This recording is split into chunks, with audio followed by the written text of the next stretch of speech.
दोस्तों नमस्कार, मैं हूं दीपक और आप देख रहे हैं मुझे अनअकैडमी शिक्षा पर। वेलकम टू अनअकैडमी शिक्षा, जहां पर कि हम एक बार फिर से आज करने वाले हैं एक महत्वपूर्ण discussion child development and pedagogy के कोर्स पे। तो हर दिन हम लोग 10 बजे चाइल्ड डेवलपमेंट एंड पैडागोजी का क्लास करते हैं और उसमें हम नए नए टॉपिक देखते हैं। हर दिन आपका जो है एक सिस्टमेटिक टॉपिक यहाँ पर चल रहा है जिसके थ्रू हम आपको स्टडी करवा रहे हैं। तो दोस्तों यहाँ पर कहीं ना कहीं ये चीज है कि जो पहले के क्लासेस हैं वो आपको देखने जरूरी हैं और बाद के क्लासेस उसके साथ आपको एकदम लिंक होंगे। तो डेली 10 बजे आप क्लासेस जरूर देखिए।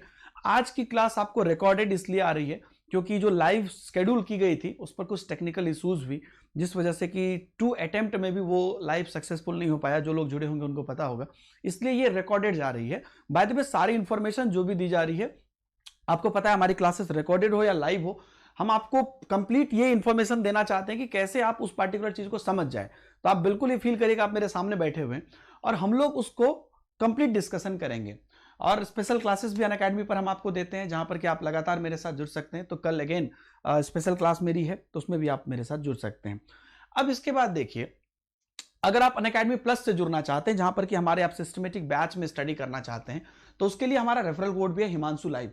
आप Himanshu live referral code use कर सकते हैं और इससे आप अनअकैडमी प्लस के सारे बेनिफिट्स उठा सकते हैं अनअकैडमी प्लस से जुड़ के। तो जैसे कि आपका अनलिमिटेड एक्सेस हुआ सारे प्लस कोर्सेज का, या आपका चैट करना हुआ एडुकेटर के साथ, या टेस्ट सीरीज हुआ जो अनअकैडमी कंडक्ट करती है, या पर्सनल गाइडेंस हुआ, या इंटरेक्टिव पोल्स हुआ, जितने भी एक्सपीरियंस हैं वो एक्सपीरियंस आप ले सकते हैं as a student, as a learner. तो इसके लिए बस आपको लेना पड़ता है सब्सक्रिप्शन, जो कि है 1 मंथ, 3 मंथ, 6 मंथ, 12 मंथ या 24 मंथ का। मेरा रिकमेंडेशन है कि आप 12 मंथ का सब्सक्रिप्शन लीजिए, या अनअकैडमी भी रिकमेंड करता है क्योंकि इसमें ओवरऑल रेट काफी कम है और आप इससे एक बड़े लेवल पे अपनी तैयारी कर सकते हैं, सीटेट, केवी इत्यादि सब कुछ की। तो हिमांशु लाइव आप रेफरल कोड यहाँ पे डाल देंगे और अप्लाई कर देंगे तो आपका वो जो सब्सक्रिप्शन मॉड्यूल है वो उस हिसाब से आपका काम करेगा। यहां पर आज जो हम देखने वाले हैं वो हमारा मेनली है भाषा शिक्षण के सिद्धांत। ठीक है, कल के क्लास में हम लोगों ने क्या देखा, अगर आपको याद होगा तो भाषा, लैंग्वेज एंड थॉट्स हम लोगों ने शुरू किए थे कल के क्लास में, और इस पर कई अलग अलग प्रकार के कंसेप्ट हम लोगों ने देखे हैं। और भाषा क्या है, चिंतन क्या है, इसके अंदर क्या क्या बात है, ये सब कुछ हमने आपने देखे हैं और आपने कंप्लीटली इस चीज को समझा है। तो जिन लोगों ने नहीं देखा है वो कल का क्लास देख लीजिएगा। लेकिन आज का जो क्लास है भाषा शिक्षण के सिद्धांत, ये महत्वपूर्ण इसलिए भी हो जाता है क्योंकि जिंदगी में, दुनिया में हर एक चीज किसी न किसी सिद्धांत पे काम कर रहा है, हम आप जानते हैं। ठीक है, हर एक चीज किसी न किसी थ्योरी पे, किसी न किसी सिद्धांत पे काम करता है। तो इस संदर्भ में जो भाषा शिक्षण के सिद्धांत की हम बात करते हैं तो ये भी किसी न किसी थ्योरी पे काम करता है। अच्छा, अब थ्योरी की अगर आप बात करते हैं तो ये इसका मेन इंटेंशन क्या हो सकता है? मेन इंटेंशन हो सकता है कि आप कैसे एक प्रॉपर कम्युनिकेशन कर सकें एक दूसरे से। भाषा शिक्षण हम आपको इसलिए कराएंगे ना कि आप दूसरे के साथ प्रॉपर कम्युनिकेशन कर सकें। ठीक है, तो इसलिए भाषा शिक्षण का सिद्धांत बहुत महत्वपूर्ण हो जाता है। अभी आप देखिए कि कहीं ना कहीं, जैसा मैंने कल के क्लास में आपको कहा था कि अगर आपके पास नॉलेज कितनी भी है लेकिन अगर आप एक्सप्रेस करना नहीं जानते हैं तो वो नॉलेज किसी काम के नहीं है। मतलब चिंतन आपका अच्छा है लेकिन भाषा का अगर समापन उसमें आप अच्छे से तरीके से उसको संपूर्णता से नहीं जोड़ते हैं तो वो आपके लिए एक प्रॉब्लम है, क्योंकि उसमें फिर नॉलेज का भी वैल्यू नहीं रह जाता है। ये चीज आपने भी पढ़ा होगा, ये बहुत प्रैक्टिकल बात है। तो यहां पर अब हम देखेंगे कि बेसिकली इसके सिद्धांत में जो सबसे पहला टर्म आता है कि सभी भाषा सीखने और सिखाने के लिए आधुनिक वैज्ञानिक दृष्टिकोण है और ध्वनि भाषाई सिद्धांत पर आधारित है। मतलब क्या हुआ कि जो भाषा सीखना है या सिखाना है, दो ही चीज होता है, या तो आप लैंग्वेज सीखते हैं या लैंग्वेज सिखाते हैं। उसके लिए कहीं ना कहीं जो अभी का अगर आप आधुनिक देखते हैं तो अभी का आपको जो दृष्टिकोण है वो हर रूप में कहीं ना कहीं हमें लर्निंग एंड जो यहां पर टीचिंग है, ये दोनों ही चीज में भाषा का बहुत बड़ा योगदान है। अब मान लीजिए कि आप ये सोचिए कि अगर मान लीजिए कि एक टीचर उस भाषा में नहीं पढ़ा रहा है जिस भाषा, जो कि भाषा आपकी है, मान लीजिए मैं यहां पर आके जापानीज में पढ़ाने लगूं तो आपको क्या बेनिफिट होगा? कुछ बेनिफिट नहीं होगा। तो यहां पर लैंग्वेज सीखना एक टीचर के लिए भी इंपॉर्टेंट है और एक स्टूडेंट के लिए भी इंपॉर्टेंट है, क्योंकि जो स्टूडेंट्स होते हैं वो उसी दृष्टिकोण से चीजों को समझते हैं, क्योंकि उनको वो जो ध्वनि है वो ध्वनि समझ में आती है। इसलिए हम बोलते हैं कि जो ध्वनि है उस ध्वनि पर की भाषाई सिद्धांतों पर यह आधारित होती है। ठीक है, हम लोग कुछ महत्वपूर्ण सिद्धांत की यहां पर चर्चा करने वाले हैं और उसके चर्चा के साथ आप ये चीज फील करेंगे कि ये जितने भी सिद्धांत आपको दिए गए हैं, ये जितने भी थ्योरीज आपको दिए गए हैं, ये सब कुछ आपको भाषा सीखने के लिए बहुत महत्वपूर्ण है। और इन सभी चीजों से जब आप भाषा सीखते हैं तो इन सभी चीजों का जो इन को अगर आप अपने नॉर्मल रियल लाइफ में भी फॉलो करते हैं तो आप एक बड़े स्तर पर जा सकते हैं या बड़े स्तर पर अपने आप का में जो है उसका फायदा उठा सकते हैं। ठीक है, तो ये सभी सिद्धांत हम लोग देखेंगे और इन महत्वपूर्ण सिद्धांत पर आप चर्चा करेंगे। और तो कहीं ना कहीं क्वेश्चंस तो आपको हर एक सिद्धांत पर पूछे ही जाते हैं और साथ ही साथ इस क्वेश्चन के साथ साथ आपका अपना जो अंडरस्टैंडिंग है उस पार्टिकुलर चीज पे वो भी बदलेगा। तो जो यहां पर हम महत्वपूर्ण सिद्धांत की चर्चा करते हैं वे भाषाविदों और भाषा उपयोगकर्ताओं द्वारा उजागर किए गए नए तथ्यों के प्रकाश में परिवर्तन के अधीन है। मतलब क्या कि जितने भी दोस्तों लोग हुए जिन्होंने की भाषा पर बात की, ओके, भाषाविद हुए, जो लैंग्वेज के जितने भी शिक्षाविद हुए उनकी बात करते हैं। उन्होंने जो उपयोगिता उजागर की, उन्होंने कुछ तो कहा कि भैया ये चीज जो है ऐसे करो, ये चीज ऐसे करो, तो उन्होंने कुछ ना कुछ उपयोगिता उजागर की। तो इन उपयोगिता को उजागर करने में उन्होंने कई तथ्य को बताए, कई चीजों को प्रकाश में लेकर आया। तो उन सभी परिवर्तन को हम लोग यहां पर देखते हैं। ठीक है, और बेसिकली क्या है कि इंग्लिश एक ऐसी भाषा है, अंग्रेजी की अगर आप बात करते हैं, अंग्रेजी एक ऐसी भाषा है जो सामान्य सिद्धांत उसकी अगर आप बात करते हैं तो वो जितने भी सिद्धांत बनाए गए हैं वो किसी न किसी भाषा के करीब बनाए जाते हैं। तो वो इंग्लिश भाषा के लिए बनाए गए हैं। हालांकि ये सब जगह पे ट्रू है, लेकिन इंग्लिश भाषा के लिए मोटा मोटी इसलिए बनाए जाते हैं क्योंकि इंग्लिश इंटरनेशनली एक्सेप्टेड लैंग्वेज है। इंग्लिश एक इंटरनेशनली एक्सेप्टेड लैंग्वेज है जहां पर कि इंग्लिश के थ्रू आप कई सारी चीजों को समावेश कर सकते हैं और जितनी भी भाषाएं आप बोलते हैं उसमें आप वो रूल अप्लाई करके उसके सिद्धांतों को समझ सकते हैं। तो इंग्लिश को ध्यान में रखते हुए किया गया है, लेकिन आप किसी भी लैंग्वेज के लिए वो चीज देख सकते हैं। ठीक है, तो भाषा सिद्धांत का शिक्षण का सिद्धांत आप समझ गए। यहाँ पर कुछ इसके अंदर सिद्धांत हैं, वो सिद्धांत हम आगे देखने वाले हैं। लेकिन मेन बात जो है वो ये है कि जो भी भाषाविद हैं या जो भी लोग भाषा के उपयोग करता है उनके द्वारा जो उजागर किए गए हैं उन तथ्यों को समझना काफी अनिवार्य है। ओके, तो यहां पर अलग अलग सिद्धांत है जो मैं आज आपको बताने वाला हूं और हर सिद्धांत पर आपको कहीं ना कहीं क्वेश्चंस पूछे जाते हैं और हर सिद्धांत से आपको नए नए टर्म आपको समझने के लिए जरूरी हैं। तो ये पूरा जो है मैं आज आपको यहां पर बताने वाला हूं और सारे टर्म को आपको ध्यान से समझना पड़ेगा। मैं ये भी बताऊंगा कि इससे प्रश्न कैसे आएंगे ताकि आप इनके प्रश्नों को आसानी से सॉल्व कर सकिए। तो वो सब कुछ आज हम डिस्कस करने वाले हैं। पूरे ध्यान से इस पॉइंट को आप देखते रहिएगा एक एक करके। और सबसे पहला पॉइंट जो इसके अंतर्गत है वो यहां पर है। सबसे पहले बिल्कुल बिल्कुल बिल्कुल कूल होकर देखिएगा। सबसे पहला जो टर्म यहां पर बोला गया है वो बोला गया है ध्वनि प्राथमिकता का सिद्धांत। तो दोस्तों ध्यान से देखिएगा ऊपर, ध्वनि प्राथमिकता का सिद्धांत क्या होता है, ध्वनि प्राथमिकता होता क्या है। अंग्रेजी की हम बात करते हैं तो अंग्रेजी की ध्वनियों को प्राथमिकता मिलनी चाहिए, क्योंकि ये जो रूल्स बने हैं ये इंग्लिश को ध्यान में रखते हुए बने हैं। इसलिए इसमें कहा जाता है कि जो इंग्लिश की ध्वनियां हैं, ध्वनियां मतलब जो प्रोनाउंस आप करते हैं तो कुछ तो आवाज निकलती है। जैसे मैं हिंदी बोल रहा हूं, अगर मैं यहां पर इंग्लिश बोलूं, इफ आई स्पीक इंग्लिश, जैसे मैंने अभी ये वर्ड बोला तो उसकी एक ध्वनि है। इफ आई स्पीक इंग्लिश, ये 4 वर्ड है, तो उसकी ध्वनियों को प्राथमिकता मिलनी चाहिए, ऐसा इस ध्वनि प्राथमिकता के सिद्धांत में बोला। मतलब क्या, यहां पर अंग्रेजी के लिए बोला है, आप जिस भी लैंग्वेज के लिए समझना है समझ सकते हैं। ध्वनियां बहुत इंपॉर्टेंट। अब जैसे कि मान लीजिए कि मैं हिंदी बोलता हूं, आप भी हिंदी बोलते हैं, ऐसे लाखों करोड़ों लोग हैं जो हिंदी बोलते हैं। सबों में ध्वनि में, बोलने के तरीके में बहुत आप देखते हैं थोड़ा थोड़ा अलगाव रहता है। तो कुछ ध्वनि आपको पसंद आती है, कुछ ध्वनि आपको पसंद नहीं आती है, लेकिन ध्वनियों को प्राथमिकता मिलनी चाहिए। मतलब अगर अच्छी ध्वनि है तो उसका अच्छा आउटपुट आएगा और शिक्षण की योजना में ध्वनियों को उनका उचित स्थान दिया जाना चाहिए। तो आप जब भी शिक्षण करते हैं तो आप ये ध्यान रखें कि ध्वनि को उचित स्थान मिले। ध्वनि के साथ आप वहां पर जो है ऐसा ना हो कि उसको हम प्राथमिकता नहीं दे रहे हैं, उसको हम प्रायोरिटी नहीं दे रहे हैं, ऐसी बात नहीं होनी चाहिए।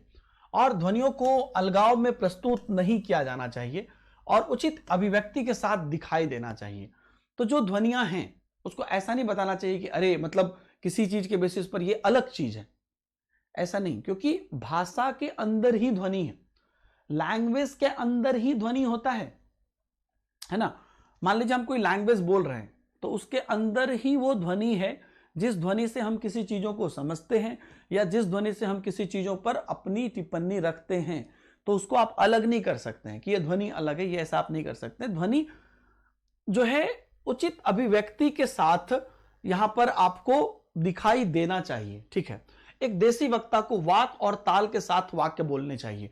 अभी मैंने बोला ना, अगर आपका अपना एक मान लीजिए कोई टर्मिनोलॉजी है बोलने का, ठीक है, तो आपका जो वाक है, वाक मतलब जो बोलने का तरीका, और ताल, जैसे अभी मैं बोल रहा हूं तो हर लोगों के बोलने में एक ताल होता है, ठीक है, समझ रहे बात को। अब वो जैसे मेरा बोलने का तरीका है ना, जो प्रोनाउंसिएशन मेरा निकलता है, जो तरीका से मैं बोलता हूं, हर में एक ताल है।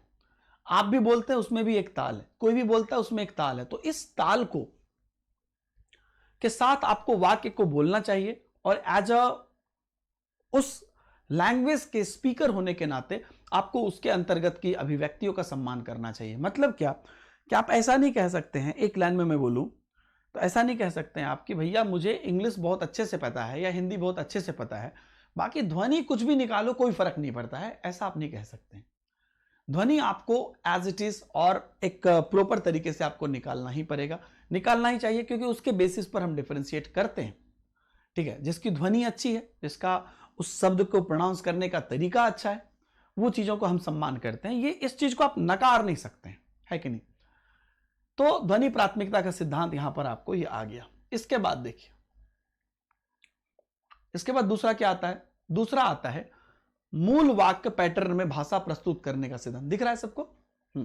तो मूल वाक्य पैटर्न में भाषा प्रस्तुत करने का सिद्धांत, तो ये क्या है, ये टर्मिनोलॉजी आपको कहता है कि जो आपका मूल वाक्य है, ओके, मूल वाक्य मतलब मेन सेंटेंस है, तो मेन सेंटेंस के पैटर्न में जो हम भाषा प्रस्तुत करते हैं, लैंग्वेज जो हम रिप्रेजेंट करते हैं, उसके सिद्धांत की बात हो रही है। तो मूल वाक्य पैटर्न की बात अगर हम लोग करें यहां पर, तो जो मेन सेंटेंस है किसी चीज का, उसके अंतर्गत छोटे उच्चारण से छात्र आसानी से लंबे वाक्यों को पारित कर सकते हैं या बोल सकते हैं।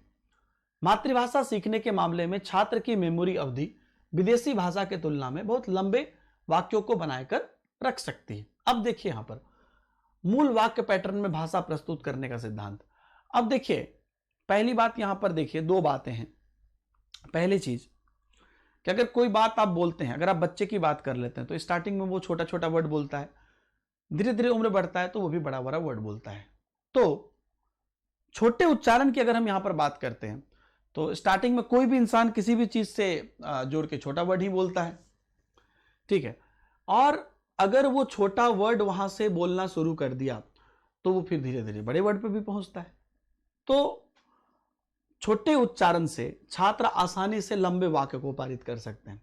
छोटे छोटे उच्चारण करते करते वो लंबे पे जा सकता है।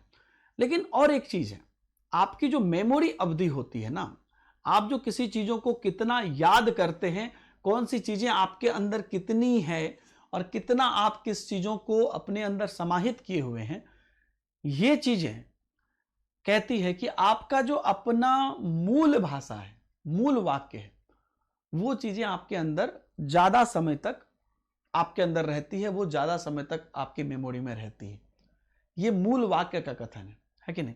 तो छात्र की मेमोरी अवधि विदेशी भाषा की तुलना में बहुत लंबे वाक्य को बनाए रख सकते हैं। अगर वो अपनी भाषा में बात करें, मतलब उनका जो मूल वाक्य पैटर्न है उसको वो ज्यादा टाइम तक, लंबे समय तक उसको बनाए रख सकती है। इस प्रकार एक विदेशी भाषा में प्राप्त की गई सुविधाएं शिक्षार्थी को ध्वनि और शब्दावली वस्तुओं के संबंध में भाषा सामग्री की समझ का विस्तार करने में सक्षम बनाती है। मतलब क्या हुआ कि अगर एक विदेशी भाषा की आप बात करते हैं तो उससे जो सुविधाएं प्राप्त होती है वो शिक्षार्थियों को, बच्चों को ध्वनियों और शब्दावली वस्तुओं के संबंध में भाषा सामग्री की समझ को विस्तार करती है। मान लीजिए कि आज मैं हिंदी जानता हूं, हिंदी मेरी मातृभाषा है, तो अगर मैं मान लीजिए कि इंग्लिश सीखता हूं या जापानीज सीखता हूं, कोई और भाषा सीखता हूं, फ्रेंच सीखता हूं, अक्सर लोग इंडिया में सीखते हैं, तो उससे क्या होगा? ऑब्वियसली उसको सीखने से नई प्रकार की ध्वनि, नई प्रकार की शब्दावली और नई प्रकार की भाषा सामग्री का विस्तार मेरे अंदर होगा। इसमें कोई बड़ी बात नहीं है। लेकिन शुरुआत कहां से हुआ है? मूल वाक्य पैटर्न से ही। मूल वाक्य पैटर्न जो हमारा है वहीं से शुरुआत हुआ है, वहीं से हम भाषा को प्रस्तुत करने की बात करते हैं, है कि नहीं? और वहीं से पूरी तरीके से हम ये देख पाते हैं कि भैया लैंग्वेज को आप कैसे रिप्रेजेंट कर रहे हैं, वो चीज आपको समझना अनिवार्य है। तो मतलब यही बात हो गया कि हमारा जो मेन भाषा है वहां से हम शुरुआत करते हैं, उसके छोटे वर्ड फिर बड़े वर्ड, उसमें हमारी मेमोरी ज्यादा होती है। और उसके साथ साथ जितने भी हमारी विदेशी भाषा हैं उसको भी अगर हम सीखना चाहते हैं, उसकी ध्वनि, उसकी शब्दावली, उसकी भाषा सामग्री, तो इन सभी चीजों को अगर हम सीखना चाहते हैं तो इन सभी चीजों को सीखने के लिए हमको मूल वाक्य का पैटर्न का यूज करना पड़ेगा और उसके थ्रू हम विदेशी भाषा की भी नई नई चीजें सीख कर अपने आप में ज्यादा सक्षम हो जाते हैं। राइट? कोई कंफ्यूजन नहीं, कोई चिंता नहीं, कोई डर नहीं। चलिए, तो 2 पॉइंट हमने देखा यहां पर। पहला क्या देखा? ध्वनि प्राथमिकता का सिद्धांत। दूसरा देखा मूल वाक्य पैटर्न का सिद्धांत। अब देखिए तीसरा कहता है आदत के रूप में भाषा पैटर्न का सिद्धांत। आदत मतलब हैबिट।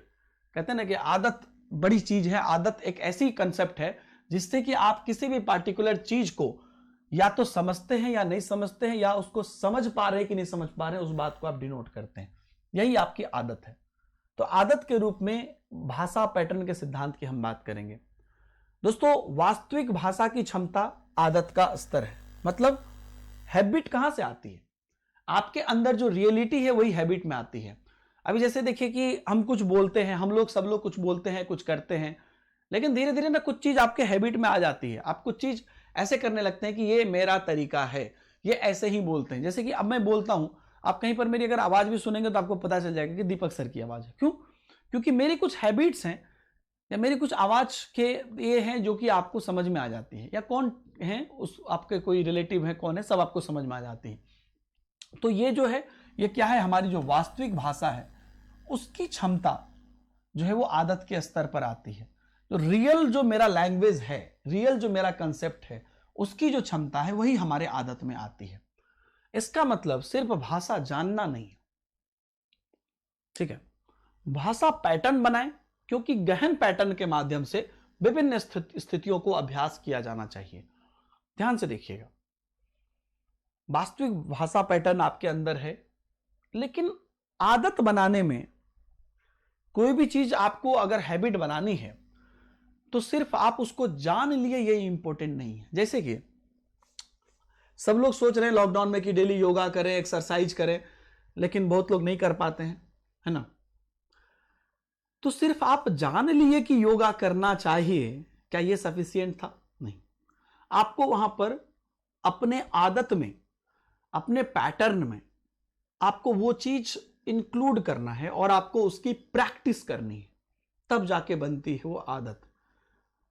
आप ऐसे नहीं बोल सकते मुझे तो योगा करने की आदत है। कब शुरू की? आज ही शुरू की है और आज ही खत्म भी हो गया, कल भी करेंगे नहीं, तो वो आदत नहीं हुई।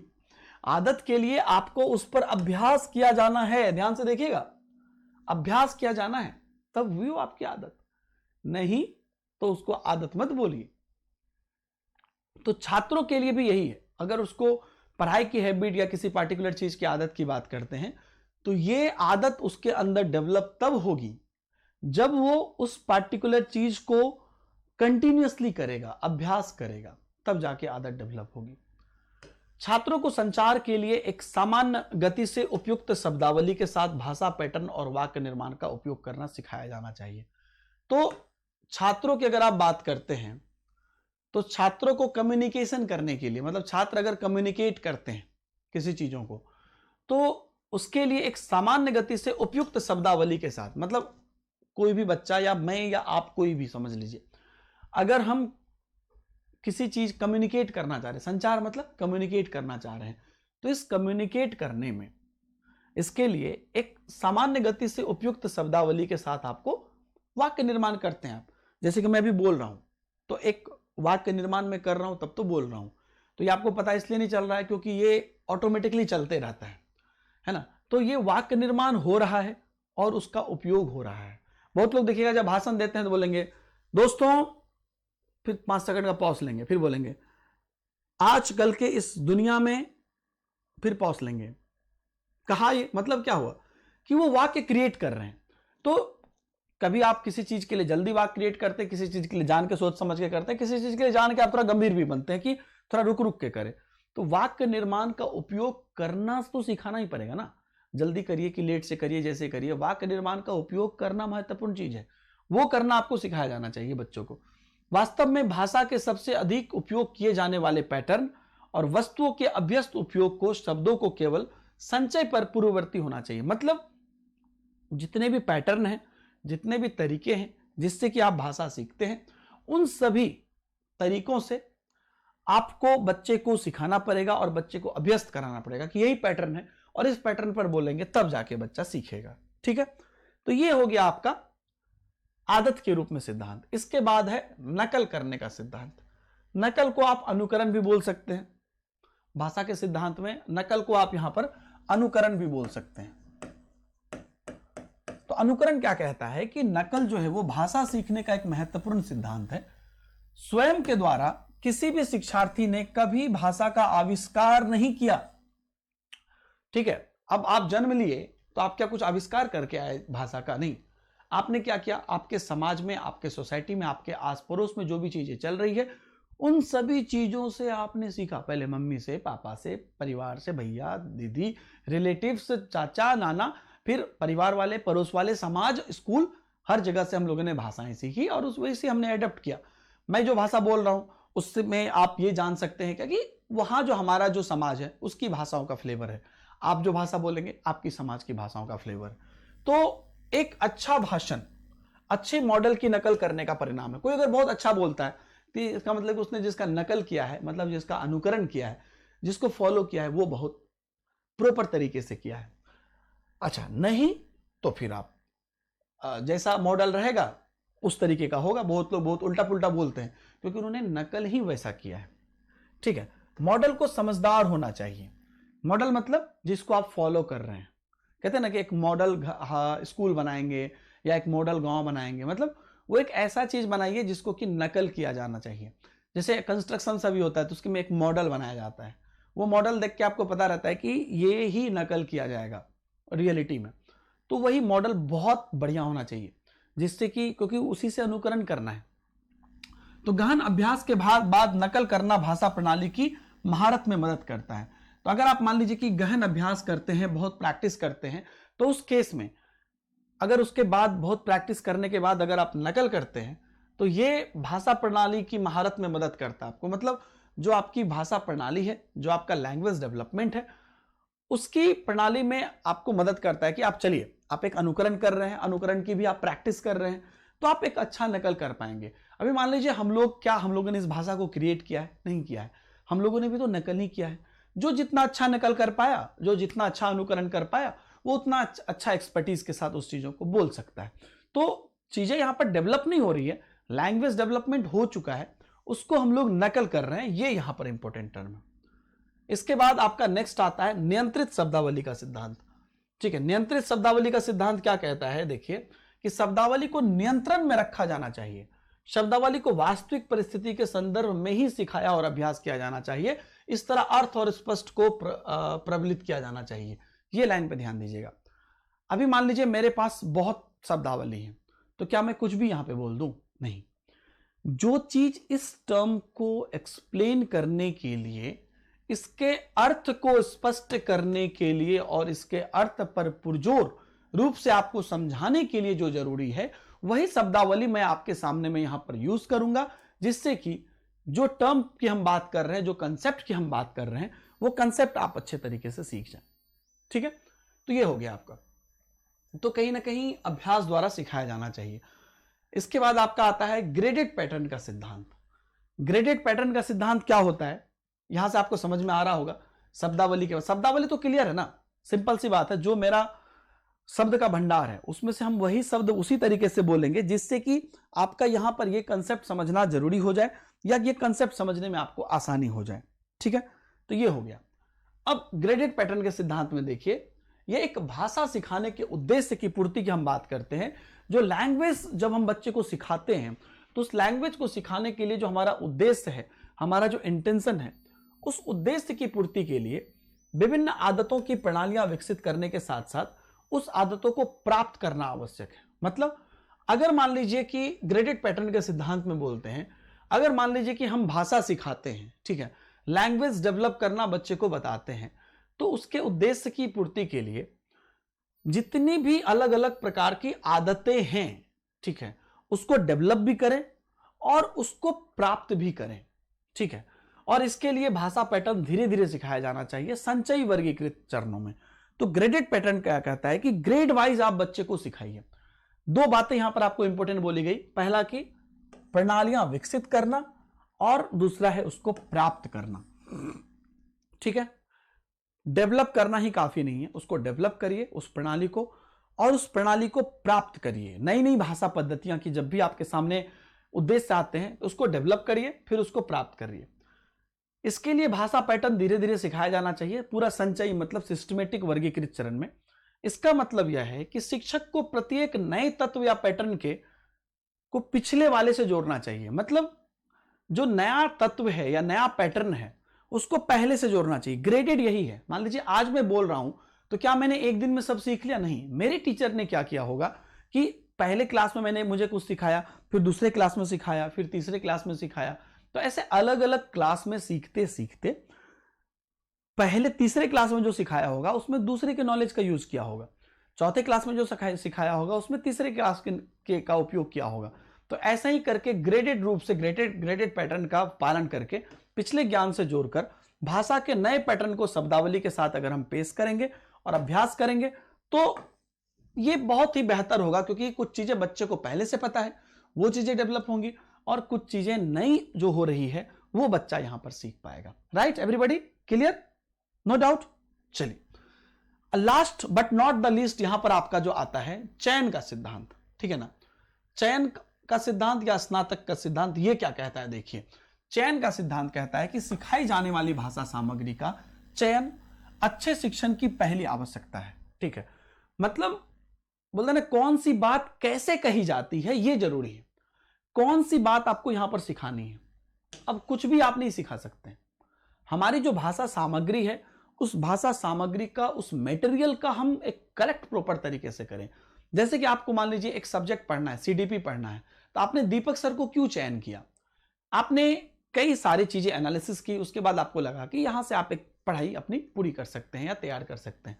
तो जो सिखाई जाने वाली भाषा सामग्री है उसका चयन करना अनिवार्य है, और वही जब चयन आप करेंगे तब आगे आप बढ़ पाएंगे। नहीं तो अगर आप चयन ही ठीक से नहीं करेंगे तो फिर आगे का पता नहीं, राम मिलाए जोड़ी कोई सिल्ला कोई लोड़ी।